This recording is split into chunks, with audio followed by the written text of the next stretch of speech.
Boas tardes a todos.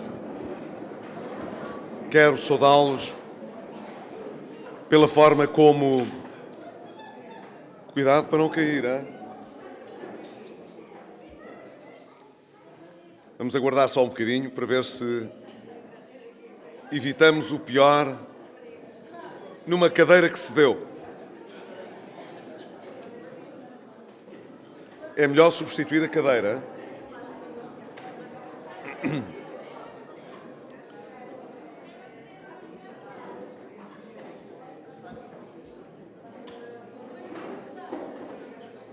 Ora, muito bem. Agora que estão reunidas as condições de segurança, quero, mais uma vez, congratular-me pela forma como responderam à presença neste almoço de campanha, é praticamente um almoço de campanha. É muito importante que realmente nos saibamos mobilizar nas alturas decisivas para poder apoiar os nossos candidatos, aqueles que estão em primeira linha a defender aquele que é o nosso pensamento, a nossa maneira de estar na política, e ela, invariavelmente, mostra que estamos, nas eleições sempre, a pensar no futuro, no bem-estar das nossas comunidades, a tentar explorar soluções que possam acrescentar alguma coisa àquilo que já existe e, eventualmente, corrigir alguma coisa que não esteja bem. O Hélder Cabrita encabeça uma lista de coligação abrangente, portanto, onde se destaca o PSD, para disputar aqui as eleições em Algesur. E é muito importante, tal como há pouco o nosso deputado aqui do Algarve referiu, poder ter à frente da Câmara uma equipa, e em particular um presidente, que não feche as portas a oportunidades importantes que possam aparecer. Isso é decisivo porque nós sabemos que muitos territórios no nosso país, não é só Algesur, há muitos territórios que lutam com muitas dificuldades, ou porque têm muito pouca população, ou porque têm muitas restrições que impedem que os investidores possam afluir de uma forma mais intensa, e sabemos que alguns desses territórios, tal como a Algesur, conhecem limitações que, do ponto de vista ambiental, se destinam de alguma maneira a proteger bens que são bens nacionais, de alguma maneira, e, portanto, também é natural que, quando isso acontece, estes territórios possam, de alguma forma, ter uma discriminação positiva, na medida em que o património que aqui está, sendo nacional também, deve, por essa via, ser conservado, mas os custos alternativos não podem deixar de ser repartidos por todos. É assim, é natural que seja assim.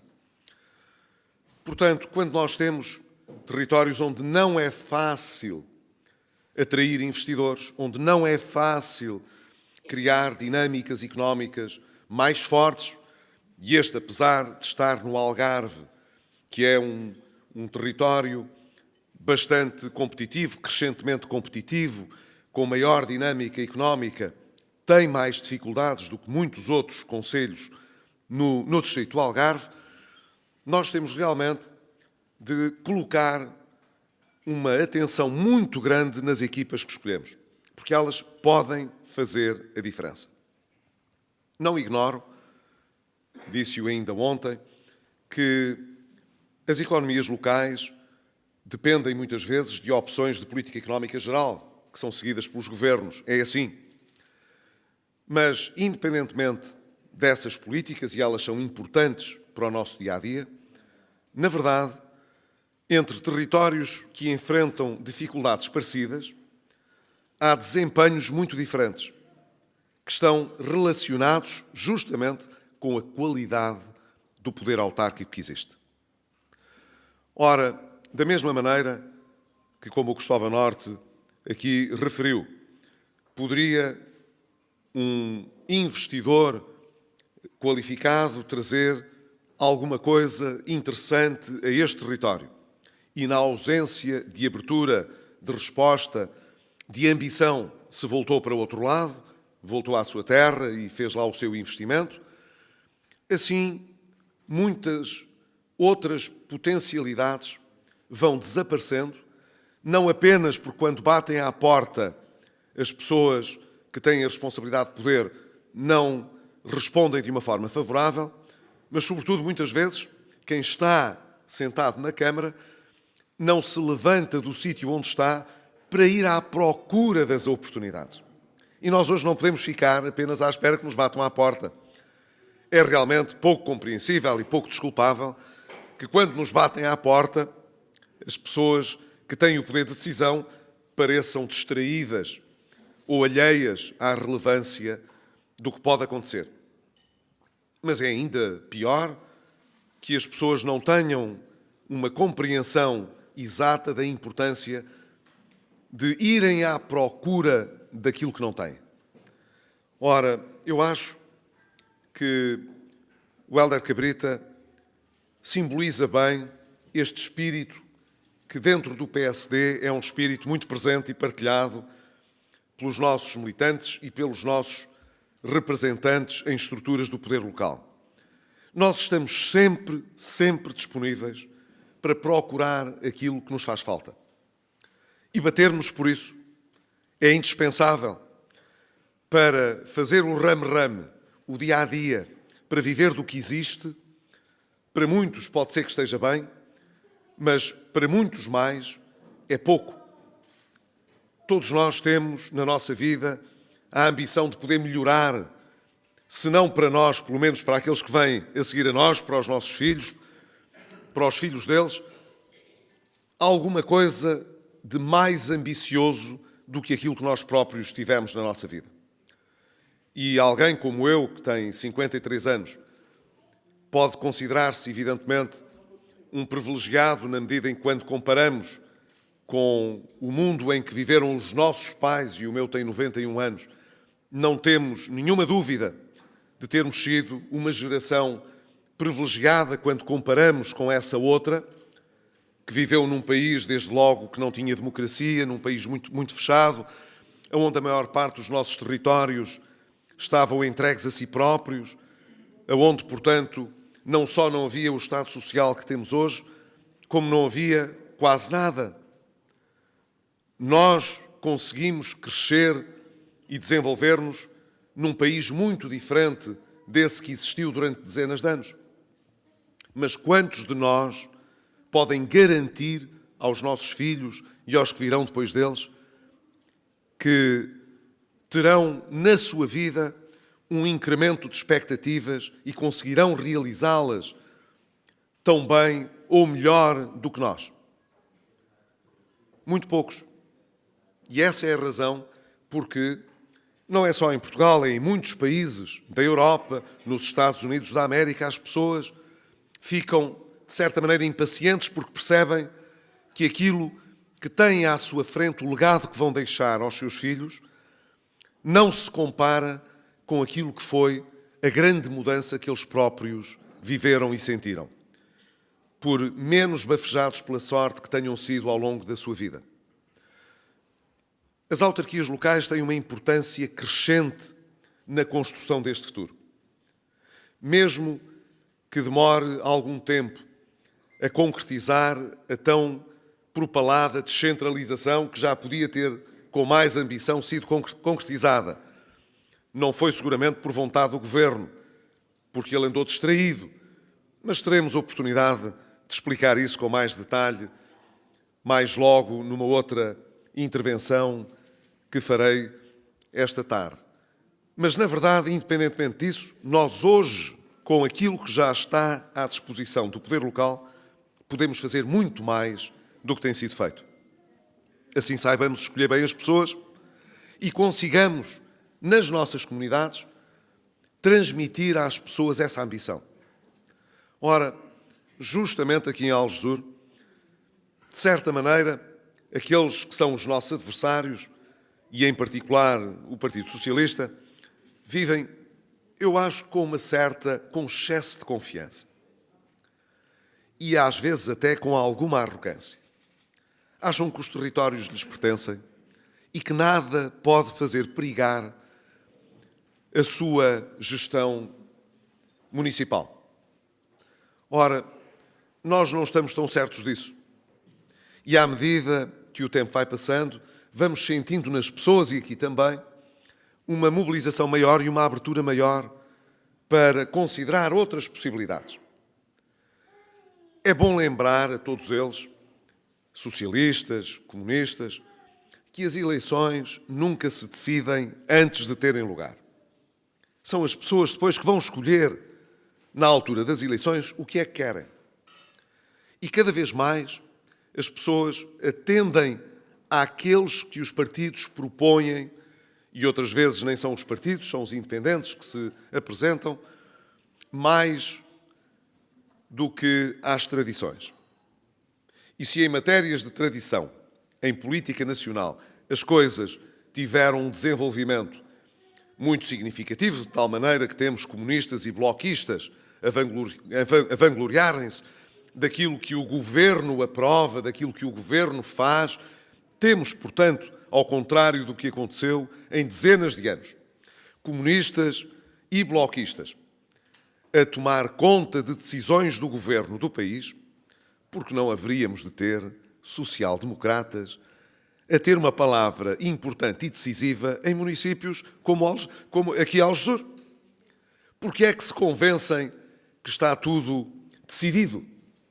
Eu direi, caro Helder, que à medida realmente que o tempo passa, cada vez vocês conseguem gerar uma expectativa maior. E talvez nas eleições haja quem tenha algumas surpresas. Eu tenho muita confiança no trabalho que aqui têm feito e tenho muita confiança também em como nestas eleições muita gente começará a surpreender-se com os resultados, que é como quem diz, com as decisões que os cidadãos vão tomar. Agora, permitam-me que faça apenas uma observação mais de caráter nacional, mas que julgo que é importante. Ontem mesmo foi conhecido que ficou confirmada a intenção de realizar uma greve de magistrados em outubro. Sobre isso, quero recordar que aqui mesmo no Algarve, no Pontal, em meados de agosto, mostrei como achava inconcebível que uma tal greve pudesse acontecer. Na verdade, os órgãos de soberania, e os tribunais são órgãos de soberania, não devem ter os seus membros, os seus agentes, envolvidos nessa acessão que se dá, do ponto de vista sindical, ao direito à greve. Julgo que seria impensável que o Presidente da República fizesse greve, que os deputados fizessem greve, que os membros do Governo fizessem greve. E acho igualmente impensável que os juízes ou os magistrados façam greve. E, portanto, espero realmente que esta decisão, que foi confirmada muito recentemente, seja reavaliada. Não me parece que faça sentido, num país, que aqueles que fazem parte de órgãos de soberania, por mais razão que tenham, ou menos, isso é agora uma outra questão, recorram à greve para fazer valer os seus pontos de vista ou os seus direitos. A segunda observação é que nós constatamos que há muitas instituições em Portugal, muitos sindicatos, muitos trabalhadores, que com esta solução de governo criaram expectativas extremamente elevadas quanto àquilo que deveria ser o resultado de negociações que decorrem com o governo. E, até certo ponto, eu não entendo como é que o governo se manifesta surpreendido com as reações que vamos observando por parte de muitos agentes ligados à administração pública. Como em outras áreas, já o referi, o Governo vem colhendo aquilo que semeou. Vem sempre dando a entender às pessoas que vivemos como nunca em grandes possibilidades, o que não era possível antes porque havia um governo terrível que não gostava das pessoas nem dos trabalhadores. Tudo isso ficou para trás. Agora temos um governo que gosta das pessoas e dos trabalhadores e, portanto, não há problemas que não possam ser resolvidos. Ora bem, muitas vezes as pessoas que sentem diretamente na pele que os problemas não se resolvem, que vão à fala com os ministros e os problemas persistem. Uns queixam-se de que o Estado vai empurrando com a barriga e, portanto, vai empurrando para a frente as expectativas. Outros acham que o tempo que decorreu já é suficiente para se sentirem defraudados com a conversa, porque veem que não passa de conversa. Decidem passar para outra fase da sua insatisfação. O que eu hoje quero, sobretudo, sublinhar é esta incongruência que observamos por parte do Governo. E poucas coisas nos últimos dias me pareceram tão eloquentes como a resposta que consta ontem do comunicado que o Ministério da Justiça emitiu a propósito desta possível greve dos magistrados. Para não cometer nenhum lapso, eu vou citar do gabinete, portanto, da Ministra do Ministério da Justiça, esclareceu-se o seguinte, e cito: o não acolhimento da generalidade das propostas envolvendo a componente remuneratória decorre das limitações da conjuntura económico-financeira do país e não da menor consideração para com os senhores juízes. O que ficou claro desde o início. Fim de citação. Quer dizer, o Governo tem imensa simpatia pelos senhores juízes e achará até que eles podem ter muita razão, mas acham que a situação, a conjuntura económico-financeira do país não permite satisfazer aquelas reivindicações. E qual é a nossa surpresa? A nossa surpresa é que este discurso não é o discurso habitual do Governo. Eu não tenho assim ideia do Governo usar. O Governo usa imensas desculpas e tem um passa-culpas permanente. Nunca nada é da sua responsabilidade. Mas não é costume, não é habitual a gente ouvir o Primeiro-Ministro ou os ministros desculparem-se com a conjuntura económico-financeira para não resolver problemas. Pelo contrário. Aquilo que ouvimos ao Primeiro-Ministro e aos ministros é que nunca estivemos tão bem. O programa económico do Governo está a ter um enorme sucesso. Com isso foi possível repor todos os rendimentos. Os últimos que ficarão por acomodar irão já ser acomodados até ao final deste ano. Tem que ver com o desaparecimento da sobretaxa do IRS. Tudo corre às mil maravilhas. Houve direito a aumento extraordinário até das pensões. Não é um aumento normal, é um aumento extraordinário. Portanto, há dinheiro. Há dinheiro. A política económica tem sido um sucesso. Porque é que aqui a conjuntura económico-financeira não permite resolver os problemas? Parece muito evidente que este discurso nem é mais verdadeiro, nem menos verdadeiro do que o que ouvimos todos os dias. É o que dá jeito. Se desse jeito dizer que se tinha conseguido resolver o problema, a conjuntura económica ou financeira era a melhor dos últimos 15 ou 20 ou 25 anos e tudo se resolvia. Como não conseguem resolver o problema, dá jeito dizer que a situação económica ou financeira não permite, embora, se o permitisse, tudo se resolveria. Reparem bem, como é que se pode levar a sério, no discurso político, esta maneira de estar? É assim que se descredibiliza a política.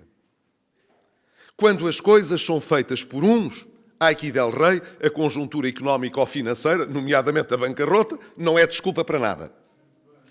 Quando lhes toca a eles, a outros, mesmo quando a economia está a crescer, e ainda bem, cresce pelo menos desde 2014, quando o emprego aumenta, e aumenta desde 2013, quando as coisas vão melhor e, pelo contrário, a conjuntura económica até é mais favorável, porque é. Felizmente, ainda bem, o turismo tem trazido mais gente, a conjuntura externa europeia tem sido melhor, nós já saímos do programa de ajustamento, temos, portanto, mais facilidade em lidar com a Comissão Europeia e com os credores. Então, se a conjuntura é toda melhor, porque é que antes o Governo era culpado de não resolver estes problemas com os magistrados e hoje este Governo está limitado pela conjuntura económica e financeira? Não é caso para dizer, haja pelo menos decoro.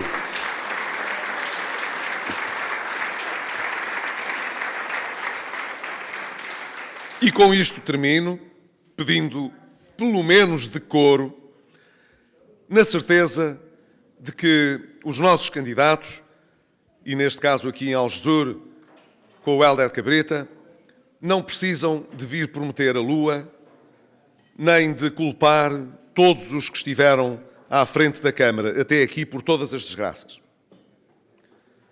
Nós pedimos apenas uma oportunidade